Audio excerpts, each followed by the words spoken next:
Why take one vacation with the family when you could take all of them? With Royal Caribbean, you don't just go to the beach. You visit a private island and race down the tallest water slide in North America. You don't just go for a road trip. You ATV and zip line through the jungle. You don't just go somewhere new. You rappel down waterfalls and discover ancient temples. Because this isn't just any vacation. This is all the vacations. Come seek the Royal Caribbean. Ships Registry, Bahamas. Survivor 46 is here, and so is On Fire, the only official Survivor podcast, and we have a twist this season. The winner of Survivor 45, Dee Valladares, will be joining us every week. We're going behind the scenes of the biggest moments, the how and the why things happen, and the strategy and analysis you can only get from someone like me, a Survivor winner. Listen to On Fire, the official Survivor podcast, wherever you get your podcasts. This episode is brought to you by Hyperice, the leader in advanced warm-up and recovery technology. They have tons of innovative products, like Venom-heated wearables to help soothe sore back muscles, Normatec compression boots to speed up recovery and increase circulation, and Hypervolt massage guns to improve mobility. Loved by athletes like Naomi Osaka and Erling Haaland. Try them yourself. Get 10% off your order with the code MOVE at hyperice.com.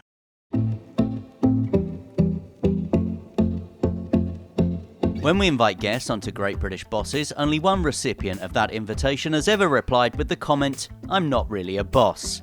Well, let's outline the credentials for why we humbly disagree with that statement. Our guest is the most successful female sailor in Olympic history.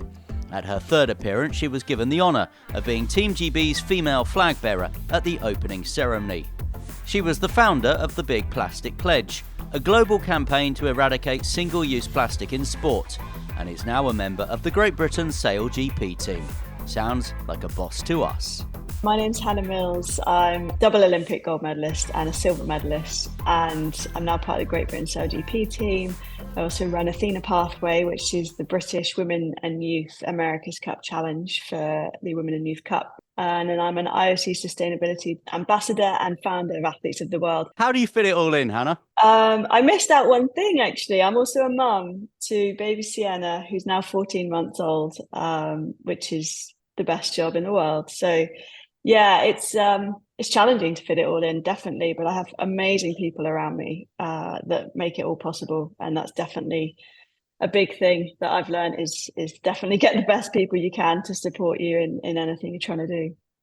Let's work backwards, if you like. So let's talk about Sail GP, first of all. And for people listening to Great British Bosses that maybe didn't hear our Anything But Footy Sail GP special that we recorded with you a little while back, what is Sail GP, the F1 of the water? Yeah, I mean, Sail GP is just amazing. It's adrenaline-fueled, short course racing with foiling catamarans, which means the boats fly out the water on hydrofoils. They go up to 100 kilometers an hour, and we're racing right by the shore on really small courses. There's 10 teams from around the globe, and it's a global circuit. So we travel around the world competing at some amazing venues. So tell us a little bit about the format then on race week or race weekend, if you like. Yeah, so they're race weekends. And so Saturday we do 3 full races with all 10 teams competing, and you accumulate points for positions. And then on the Sunday, we do 2 more fleet races with everyone. And then the top 3 overall after that go to a grand final, which is winner takes all. So just 3 boats.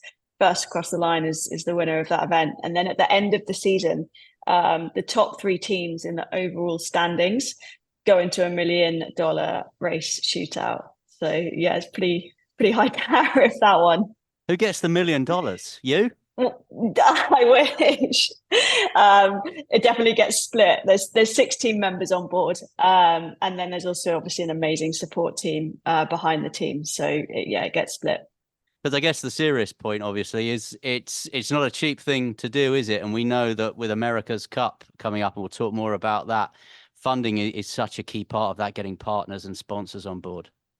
Yeah, it is definitely. And commercially, Sail GP is going from strength to strength, actually. And I think a lot of the reason for that is there's so much purpose intertwined with everything Sail GP does, purpose and impact and sustainability and different projects. And so any partners that come on board is all about activating around what they can bring and how we can work with them to push the climate agenda forward mainly. Because I think that's one of the things that I find really fascinating about what Sail GP are doing. The fact there's the focus on sustainability, the fact that there's focus on equality as well. All things that must really appeal to you, if I know you in any way, shape or form. Yeah, exactly. It was after the Tokyo Olympics, which I knew was going to be my last. Sail GP was the perfect job opportunity because initially I thought I was going to go into sport and sustainability and a career that linked the two. But stop sailing. There wasn't huge opportunities for women in sailing beyond the Olympics. And then Sail GP started their Women's Pathway program, which was trying to close the gender gap. And along with all the sustainability and purpose-driven plans, when that came along, I was just like, that is me to a T. And we know, obviously, with the British team in Sail GP, Sir Ben Ainslie is involved. So who courted who there? Did he come after the most successful female Olympic sailor ever, or did you have to pick up the phone to him and say, I could add a bit of my gold to yours? Well, I did it. Well, so Sail GP launched the Women's Pathway program in sort of early 2021. And so I did a trial with the British team and Ben in Bermuda in April. So this was kind of a few months before the games. And then they had a few other amazing female athletes to trial as well. And then Ben did message me the day before I started racing in Tokyo to ask if I'd join the team full time kind of after the games. And at the time I was just like, oh my God, this is like, my head is so in Olympic mode right now. And so I just said, I'll get back to you. But he said afterwards he wanted to message before, so he didn't look opportunistic if I won again, that he was then coming after me. So yeah, a bit of both probably. And I guess as well, the support you've had from the team, because you came back from the Olympics and then, as you mentioned, become a mum as well. And obviously being out there on the Sail GP boats and becoming a mum, not necessarily roles that fit hand in hand. You managed to find a way with the team. Yeah, I did. And honestly, I'll always look back at that kind of moment in time where I knew I was going to have a baby or trying to have a baby and had to go and tell Ben and the team that, having just joined the team sort of a few months earlier, that things had happened and we were going to have a baby. And just the reception to that was just unbelievable. And as a female in sport, it's quite daunting, to be honest, to have those conversations because you're never quite sure how it's going to go. But yeah, just straight off the bat, it was, wow, amazing. What can we do? Like, how can we help? And so actually that whole time I was pregnant, I was still there with the team. I was helping on the water coaching. And then I was helping off the water, just delivering as much of their sustainability and impact projects as I could. And so we made it work until obviously I'd had Sienna and I felt ready to come back on the boat. And then it was kind of, what's the strategy to get me back on the boat? And both Ben, the British team, and Sail GP as an organisation were just amazing in that whole thing. To be honest, physically your body's changed a lot, and there's a lot of work to be done to get it back to where it needs to be competitive and robust and all those things. But also, being a new mum is amazing, but also incredibly challenging. And so, there's a lot of new things, I guess. But for me anyway, I just felt even more motivated having Sienna in my life and just wanting to be someone that she could look up to and think, oh wow, that's my mum, look what she's doing. So yeah, but it's definitely daunting as a female, because I still think there's a lot of challenges at times, and the more we talk about it and the more we talk about the successes and how it has worked, then I think the better hopefully for the next generational wave of female athletes that want to have babies. So 2024, America's Cup year, and a women's America's Cup. That's taken some time to finally come around, hasn't it? What do you think or hope your role will be there? Yeah, well, it's the first ever women's America's Cup, which is just obviously, as you said, taking a while, but it's amazing. It's such a huge opportunity for the sport and for female athletes to close the gender gap. when it comes to high performance foiling sailing, because there's sort of a 10-year gap, I guess, between our male counterparts and the experiences they've had. So, to get 12 teams of four women in each team, yes, a lot of females around the world that will now have that experience over the next year of learning to sail these boats, and that's huge in itself. And so I'm just so excited for that, and for the event to just showcase what female athletes and we can do. So yeah, really, really excited. And our team as well with the Youth America's Cup, it wasn't specified in the rules, but we're going to have at least one female out of the 4, if not 2, on the boat, depending on how some of the trials go and the talent that we have. But I'm also excited for that for the next generation. I'm running both the women's and youth program in terms of, trying to get the sponsors on board, trying to get the base in Barcelona, and just manage all of the bits and pieces, hiring people to run the team.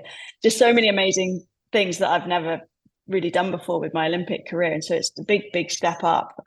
But again, Ben Ainsley has been incredibly supportive of that. We co-founded Athena Pathway together, which is the challenge for the Youth and Women's Cup, alongside a pathway for the next generation into the sport. So that's been a really big opportunity. But then also I'm going to be on the boat, so I'm going to be competing, which I'm unfortunately not in the Youth Cup. I'm not quite of the age to fit into that category, but I'll be in the Women's Cup.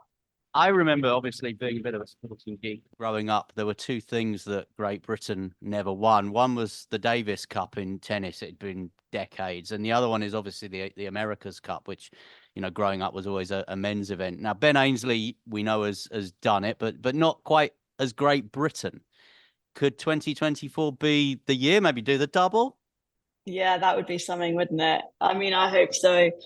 They've got an amazing team of sailors and support crew, and that I really, really hope that they've got a good chance when their race boat launches this coming year. It'll be interesting to see how they go, but I'm just buzzing for them. Yeah, it'd be very cool to be a part of that, even if it's slightly from the other side with the Women's and Youth Cup. Let's rewind a little bit, and I just want to pick up on something that I said, obviously, about the expense of Sail GP. And I think it's probably important to say that sailing as a sport, there may be this perception you need to have money, it's an elite sport. But I know we've spoken about this before, and you're very clear that everyone could go sailing, whether that's at an elite level or recreationally.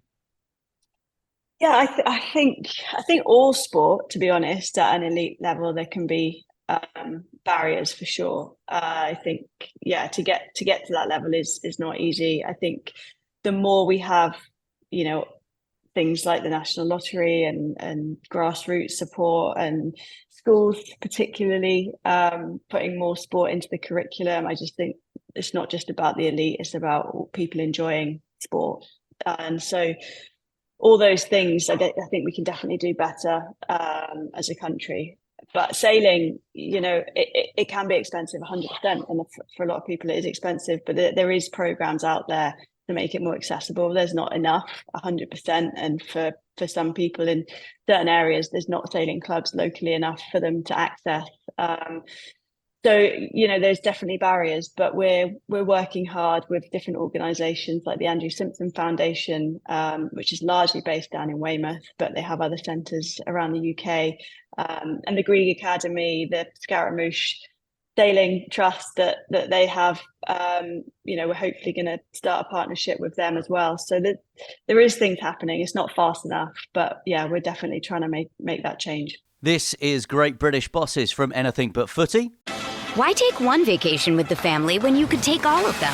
With Royal Caribbean, you don't just go to the beach. You visit a private island and race down the tallest water slide in North America. You don't just go for a road trip. You ATV and zip line through the jungle. You don't just go somewhere new. You rappel down waterfalls and discover ancient temples. Because this isn't just any vacation. This is all the vacations. Come seek the Royal Caribbean. Ships Registry, Bahamas. We're in conversation with double Olympic champion Hannah Mills, who is now part of the Great Britain Sail GP team and runs Athena Pathways, the British Women and Youth America's Cup Challenge. She's also an IOC Sustainability Ambassador and founder of Athletes of the World. I started sailing on a family holiday in the UK, and I was the younger sister who just wanted to do everything her big brothers did, and they got to have a go. So I was like, when's my go? And had a go, fell in love, and then went to a local sailing club in Cardiff, where you just use the boats there, and it was just the most amazing sort of family friendly, fun environment to get out on the water and learn to sail. When did the Olympics loom into view for you? Either, I guess, a two-part question really, either just as a fan of sport, was there someone you remember watching growing up and thinking I'd like to be part of that, and then thinking actually competing as a sailor at the Olympics might be a realistic aim for you?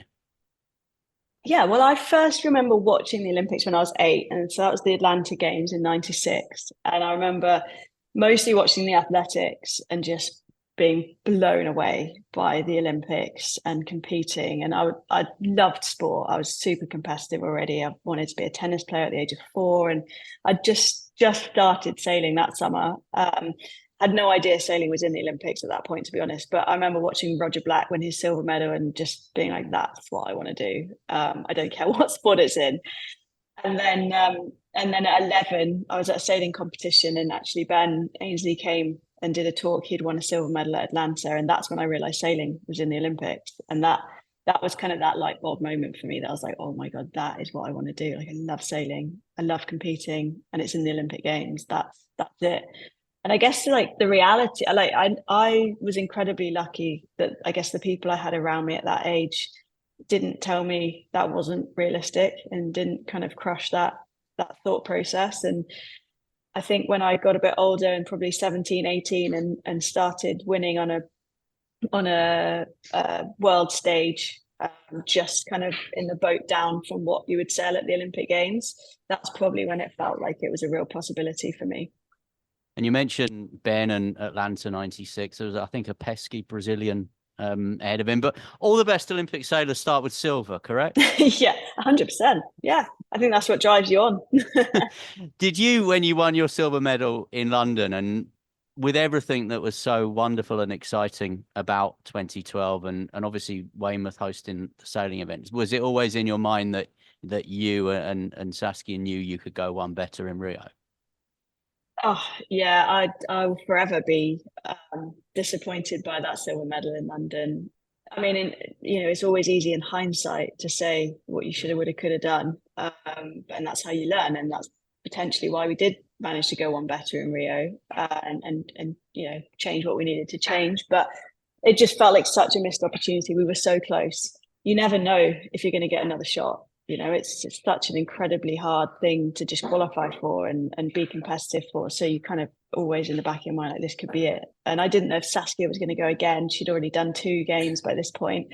There's a lot of unknowns. But when we did decide that we wanted to go for Rio, we definitely, I think, we didn't always vocalize it, but for both of us, it was a gold medal campaign or nothing else. And so, there's no guarantees in sport, but I think having that mindset just meant there was definitely no stone left unturned in the pursuit of that. And whatever happened, we could look back and go, we did everything we could. In terms of water quality in Rio, is that something that then started to sow a seed in your mind in terms of what you did with the big plastic pledge and water pollution, or was it something you'd thought about before?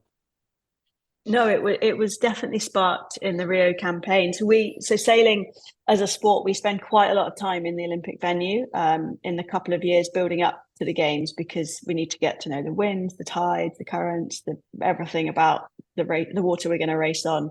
Each venue has its own intricacies, so we spend a lot of time there. And I think we must have spent about 180 days in Rio in the 2 years building up to it.